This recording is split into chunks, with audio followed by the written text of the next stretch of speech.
Salam damai sejahtera saudara-saudaraku yang terkasih, pencinta firman Tuhan. Berjumpa kembali dengan Bible Learning with Father Joseph. Tidak terasa saudara-saudara, kita sudah memasuki bulan Juli tahun 2025 ini. Maka dari itu di awal video ini, izinkan saya Romo Yosef untuk mengajak Anda semua. Di awal bulan Juli kita tunduk pada Tuhan. Kita sudah di pertengahan tahun. Tuhan, selidikilah aku. Engkau yang mengetahui segala sesuatu dalam kehidupanku. Engkau mengetahui kebenaran dalam diriku. Tidak ada kepalsuan di dalam pandangan-Mu. Ya Tuhan, terima kasih buat semua berkat-berkat-Mu yang sudah kami terima sampai hari ini. Ampuni dosa-dosa kami Tuhan, karena kami seringkali lalai dengan hukum-hukum-Mu. Kami menganggap remeh kebaikan-Mu. Kami tidak memandang pengampunan-Mu sebagai sesuatu yang berharga. Ya Tuhan, ampunilah aku orang berdosa ini. Aku mohon kepadamu ya Tuhan, berkatilah kami semua di sisa tahun 2025 ini. Masih banyak berkat. Engkau tidak pernah kehabisan berkat-berkat-Mu. Berkat-Mu berlimpah atas kehidupan kami. Sertai kami Tuhan, kuatkan kami selalu, beri kami semangat baru. Dalam nama Bapa dan Putera dan Roh Kudus. Amin. Saudara-saudaraku, siapa yang ulang tahun di bulan Juli? Ayo tunjuk tangan. Yang ulang tahun di bulan Juli, di tanggal berapa Anda ulang tahun? Nanti kita doain sepanjang bulan Juli ini. Semoga hidup Anda bahagia, semoga bertambahnya umur, bertambah juga sukacita. Karena semakin melek Romo terhadap berkat-berkat dan kebaikan Tuhan. Tadinya Romo, saya tuh lihat berkat itu, wah itu duit MM-an Romo, emas-emas batangan Romo, saya bisa keliling Eropa Romo. Saya pikir itu yang dinamakan berkat atau blessings. Tetapi ternyata Romo, kebaikan Tuhan dan kemurahannya itu setiap detik mengalir dalam kehidupan saya Romo. Maka dari itu, itulah yang membuat kita semua untuk bersyukur dan semakin percaya. Saudara-saudaraku yang terkasih, soal rasa percaya itu bagaimana kita belajar. Nggak mudah buat kita untuk percaya. Terhadap sesuatu yang kelihatan aja, kita kadang-kadang ragu. Kita kadang-kadang, ntar dulu Romo. Karena apa? Banyak dibohonginya Romo. Banyak ditipunya Romo. Trauma Romo. Betul? Betul. Apalagi terhadap sesuatu yang belum kita lihat. Anda masih ingat bukan video saya beberapa hari yang lalu tentang faith, iman. Iman bukan cuma sekedar apa yang di mulut, apa yang kita katakan tentang Tuhan. Itu bukan iman. Iman juga bukan sekedar rumusan-rumusan doa, kewajiban-kewajiban hidup beragama. Bukan sekedar itu. Itu memang bagian dari iman. Tetapi iman yang sesungguhnya pernah dibongkar oleh Tuhan Yesus bukan? Berbahagialah kalian yang tidak melihat namun percaya. Seperti Abraham, dia belum pernah pergi ke tanah terjanji. Tapi dia pergi juga, dia taat juga. Seperti Musa. Dia nggak pernah tahu situasi di padang gurun seperti apa. Memang menakutkan, memang membuat dia cemas. Tapi dia pergi juga. Seperti Daud ketika berhadapan dengan Goliat. Musuhnya itu, waduh Romo, sangat amat mengerikan, sangat amat besar. Dengan segala macam peralatan perang. Tapi Daud punya mata yang tidak bisa dilihat oleh mata manusia biasa. Bahwa Tuhan menyertai dia. Nah, tokoh-tokoh mana lagi saudara-saudara Anda bisa menyebut itu? Misalnya perempuan Sirofenisia yang percaya. Dia mampu punya iman pada Yesus. Meskipun baru pertama kali berjumpa. Misalnya kisah-kisah penyembuhan, kisah-kisah kerasukan setan. Di dalam Injil bagaimana Tuhan Yesus punya kuasa yang jauh lebih besar. Dan itulah yang dipercaya oleh orang-orang yang mengalami mukjizat itu. Yaitu percaya. Maka dari itu, percaya itu adalah kunci terjadinya sebuah mukjizat. Percaya adalah sebuah kunci manusia semakin mengenal Allah. Karena Allah tidak terlihat, tidak terdengar, tidak bisa diraba. Maka perlu kacamata iman. Jangan cuma pakai kacamata manusiawi saja, karena mata kita terbatas. Saya sekarang di dalam kamar saya nggak bisa ngelihat teman-teman saya di kamar sebelah. Itu mata manusia. Meskipun udah dipakein kacamata, tetap aja nggak bisa melihat. Tetapi saudara-saudara, mata iman yang diberikan oleh Tuhan, inilah rahmat yang Tuhan berikan pada kita. Jangan pernah disia-siakan. Meskipun saya tahu persis, Romo, untuk bisa beriman, apalagi di zaman sekarang, ketika 1, 2, 3, 4, 20, 50 doa-doa saya kayak ngomong nguap aja, Romo. Gak ada kenyataannya. Saya udah tahun-tahun, Romo. Tahun pertama, tahun kedua, tahun ketiga, udah tahun ke-20, Romo. Kenapa doa saya belum juga dikabulkan oleh Tuhan? Kenapa Tuhan membiarkan saya terpisah dari orang yang saya cintai? Kenapa apa yang saya miliki diizinkan oleh Tuhan untuk terlepas dari saya? Saudara-saudaraku yang terkasih, mata iman. Memang kalau kita cuman lihatnya pakai mata manusia, ujungnya adalah kecewa, ujungnya adalah marah, ujungnya adalah kenapa kok orang lain dikabulkan, kok saya enggak, Romo. Orang lain suaminya itu didoain udah pada jadi dibaptis, Romo. Kenapa saya ini udah bertahun-tahun, Romo? Pasangan saya belum juga mau dibaptis, belum mau mengenal Kristus Yesus sebagai juru selamatnya. Saya udah berdoa, Romo, buat anak saya ini. Ini udah tahun ke-7, Romo. Udah hampir capek ini. Lelah dalam berdoa. Tapi kenapa anak saya kok belum juga kunjung mengalami perubahan? Belum lagi soal sakit penyakit. Saudara-saudara, apa yang terlihat dalam pandangan manusia berbeda dengan apa yang dilihat oleh Allah. Waktunya manusia juga berbeda dengan waktunya Allah. Cara kerjanya manusia juga berbeda dengan cara kerjanya Allah. Yang mau diminta oleh Allah adalah selain totalitas, selain penyerahan diri, tapi juga rasa percaya. Dalam bacaan pertama, yang lagi-lagi juga panjang ya. Kan kalau kemarin Allah berdialog dengan Abraham soal rencana Allah mau menghancurkan kota Sodom dan Gomora. Lalu Abraham itu tawar-menawar. Nah sekarang sambungannya di Kejadian bab 19 ayat 15 sampai 29. Lagi-lagi bacaan yang panjang bukan? Waktu itu diceritakan keluarganya Lot yang melarikan diri dari kota Sodom dan Gomora. Lot membawa siapa coba? Anaknya, istrinya, keluarganya keluar dari kota itu yang diluluh lantahkan oleh Allah. Tetapi, nah ini dia. Dikatakan begini di ayat 26, Kejadian bab 19. Tetapi istri Lot yang berjalan di belakang suaminya menoleh ke belakang, lalu berubah ia menjadi tiang garam. Saudara-saudaraku, bisa diperdebatkan, bisa diargumentasikan. Kenapa perempuan? Kan dia cuma nengok ke belakang. Kan dia kan cuma mau tahu. Dia mungkin kepo. Dia mungkin pengen tahu apa yang terjadi. Tapi kan Allah meminta jangan menoleh ke belakang. Tapi istri Lot lagi-lagi mencerminkan sebagai manusia pribadi yang ragu.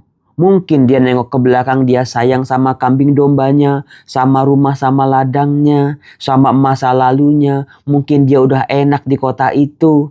Buat Tuhan, jangan menoleh ke belakang. Pandanglah juru selamatmu. Pandanglah keselamatanmu yang diberikan oleh Tuhan. Maju ke depan, jangan nengok ke belakang. Tetapi yang namanya manusia, lagi-lagi keraguan selalu ada. Lagi-lagi kecemasan selalu ada. Ketika ke depan belum jelas, Romo, ya udahlah balik lagi ke belakang. Nah itu dia, sebuah keraguan-raguan. Sebagai ungkapan sebuah kurangnya rasa percaya manusia pada kemahakuasaan Tuhan. Misalnya ketika kita dipanggil oleh Tuhan, ayo sekarang kamu harus bagi waktumu, jangan kerja terus. Ayo mulai layani gereja. Anda mulai melayani gereja, mengurangi porsi Anda dalam pekerjaan, mungkin penghasilan Anda berkurang, waktu Anda berkurang untuk hobi Anda.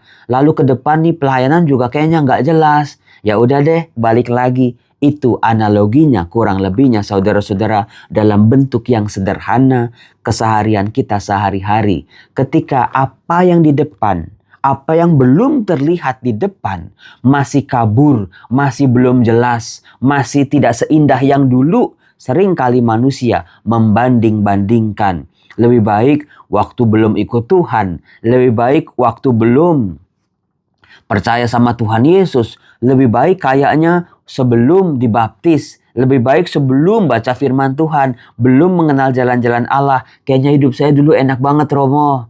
Ada kuasa Tuhan yang mau membebaskan kita dari jerat dan perangkap yang membinasakan saudara-saudaraku. Nah, saudara-saudaraku yang terkasih, jangan seperti istri Lot yang menoleh ke belakang dan menjadi tiang garam.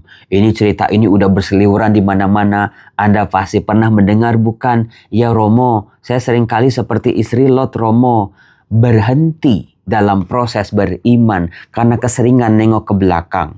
Kalau Anda nyetir, itu pandangan harus ke depan. Lalu kalau Anda terus-menerus lihat spion, itu memang Anda melihat yang belakang, tapi akan nabrak mobil yang di depan, bukan? Maka dari itu saudara-saudara, dalam mengikuti Tuhan, ikuti Tuhan mau membawa kita kemana, arahkan pandangan kita pada Tuhan, meskipun kiri, kanan, belakang, samping, mungkin juga atas, begitu menggoda kita. Coba-coba dulu deh ke sebelah, coba-coba dulu deh perbuatan-perbuatan ini, icip-icip dulu deh. Seringkali manusia karena melakukan itu, lalu juga lama-lama tipis imannya, lalu stuck. Gambarannya sangat bagus, jadi tiang garam. Iman kita tidak berbuah, iman kita tidak berguna apa-apa buat kehidupan kita. Maka hidup kita pun stuck di situ. Hidup kita pun gak bisa jadi berkat buat orang lain. Menjadi tiang garam saja. Banyak orang zaman sekarang ternyata yang jadi tiang garam dalam perkembangan imannya. Begitu-begitu aja. Ya karena selalu ngulang-ngulang masa lalunya, ngulang-ngulang dosanya, penuh keraguan, penuh kecemasan. Nah, hal itu saudara-saudara dipertegas oleh Mazmur 26. Apa yang saya katakan tadi. Pemazmur berkata, "Ya Tuhan, mataku tertuju kepada kasih setiamu." Itu dia. Kalau mata istri Lot tertuju pada penghakiman, pada kota Sodom dan Gomora, pada masa lalunya, pemazmur mempertegas, "Ya Tuhan, mataku tertuju pada kasih setiamu." Nah, bagaimana dalam Matius bab 8 ayat 23 sampai 27? Ketika para murid ada di danau, dikatakan pada suatu hari Yesus naik ke dalam perahu dan murid-muridnya mengikuti dia. Sekonyong-konyong mengamuklah angin ribut di danau itu, sehingga perahu ditimbus gelombang. Tetapi Yesus tidur. Nah, itu dia. Maka murid-muridnya membangunkan dia, katanya, "Tuhan, tolonglah, kita binasa." Mirip kisah Nabi dalam kitab Yunus, bukan? Ada gelombang, Yunusnya tidur di kalangan paling bawah. Lalu ada nahkoda membangunkan Yunus. Mirip-mirip dengan apa yang dilakukan oleh para murid. Mereka panik, mereka bingung. Kenapa kok guru mereka yang seharusnya menyelamatkan mereka kok tidak berbuat apa-apa? Kok tidak menolong? Kok tidak membantu? Inilah jeritan banyak orang zaman sekarang. Ketika merasa Tuhan gak sayang sama dia. Tuhan gak setia sama kehidupan mereka-mereka ini. Tuhan meninggalkan mereka. Tuhan membiarkan mereka berjuang seorang diri. Padahal Tuhan Yesusnya ada bersama-sama di dalam perahu. Tapi kehadiran Tuhan Yesus tidak mereka rasakan. Kekuatan kehadiran Yesus tidak mereka serap. Malahan mereka bingung, kalut, dan bimbang. Yesus berkata kepada mereka, "Mengapa kalian takut, hai orang yang kurang percaya?" Lalu bangunlah Yesus menghardik angin dan danau. Maka danau menjadi teduh sekali. Dan heranlah orang-orang itu katanya, "Orang apakah dia ini? Sehingga angin dan danau pun taat kepadanya." Kalau sakit penyakit aja taat sama Tuhan Yesus, roh jahat aja takut sama Tuhan Yesus. Bahkan musuh-musuh Yesus, ahli Taurat, orang Farisi, orang Saduki yang selalu mencari-cari kesalahan, gak bisa berbuat apa-apa. Mereka kan masih manusia. Mereka masih menjadi kehidupan harian mereka. Tapi ini angin dan danau. Kekuatan alam yang seringkali manusia tidak bisa berkutik, tidak bisa berbuat apa-apa kalau alam sudah mengamuk. Banjir bandang sekarang di mana-mana. Hujan besar sampai mendatangkan longsor. Manusia nggak bisa berbuat apa-apa. Padahal manusia yang paling nomor satu merusak alam karena mengeksploitasi alamnya. Ketika alam membalasnya dengan amarahnya, dengan murkanya, dengan kerusakan-kerusakan yang dihasilkan karena perbuatan manusia, manusia hanya bisa menangis, menyalahkan alam, menyalahkan Tuhan. Tuhan, engkau di mana? Padahal mau dikatakan di sini Tuhan jauh lebih berkuasa. Nah, Anda harus ingat saudara-saudara, ini terjadi di Danau Galilea. Danau Galilea adalah sumber kehidupan, sumber rejeki, sumber ikan buat begitu banyak orang pada saat itu. Nah, keadaan si sumber rejeki ini sedang tidak baik-baik saja. Gelepak-gelepok enggak? Iya ya Romo, kok bisa seperti sama kayak zaman sekarang ya Romo? Ketika danau, tempat saya bekerja, kantor saya, tempat dagang saya Romo, restoran saya, toko saya Romo, udah kayak kena angin ribut, hancur, menghancurkan semua, termasuk juga iman orang-orang yang percaya. Kok sama ya Romo ya? Tuhan hadir, Tuhan dalam hatiku, hadir Tuhan. Danau Galilea kehidupanku sedang tidak baik-baik saja, tapi izinkan aku untuk percaya. Meskipun engkau seolah diam, meskipun engkau seolah tidak berbuat apa-apa, tapi engkau punya kuasa yang tidak akan membawa aku pada kebinasaan.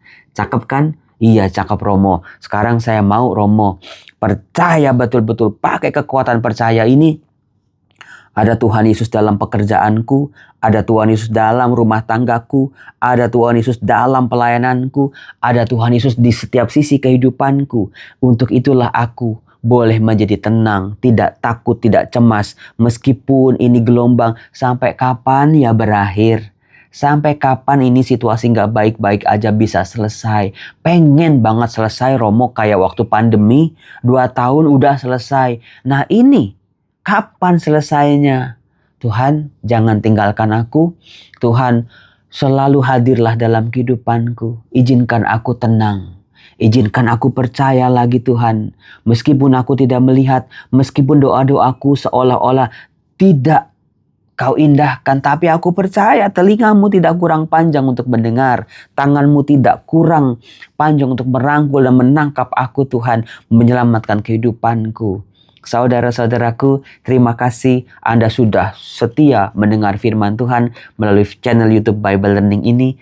Doa-doa saya semoga firman Tuhan yang saya wartakan ini betul-betul menembus jiwa dan roh setiap hati yang mendengarnya. Iya ya Romo, kadang-kadang kalau dengar Romo Yosef itu kok bisa mikir sampai ke situ ya. Danau Galilea, sumber kehidupan orang banyak. Itu kan sebetulnya ya danau kita ini, pekerjaan kehidupan kita, rumah tangga kita ini yang sedang tidak baik-baik saja. Tapi seperti Tuhan Yesus hadir dalam perahu, aku juga mau mengundang Yesus hadir dalam kehidupanku. Salam damai sejahtera. Tuhan Yesus memberkati Anda semua. Tuhan Yesus membuat kita menjadi tenang.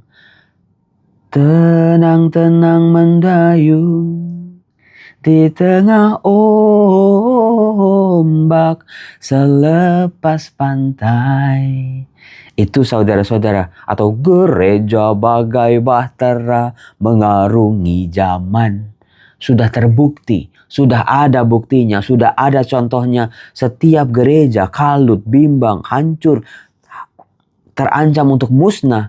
Kuasa Tuhan selalu menyertai sampai detik ini.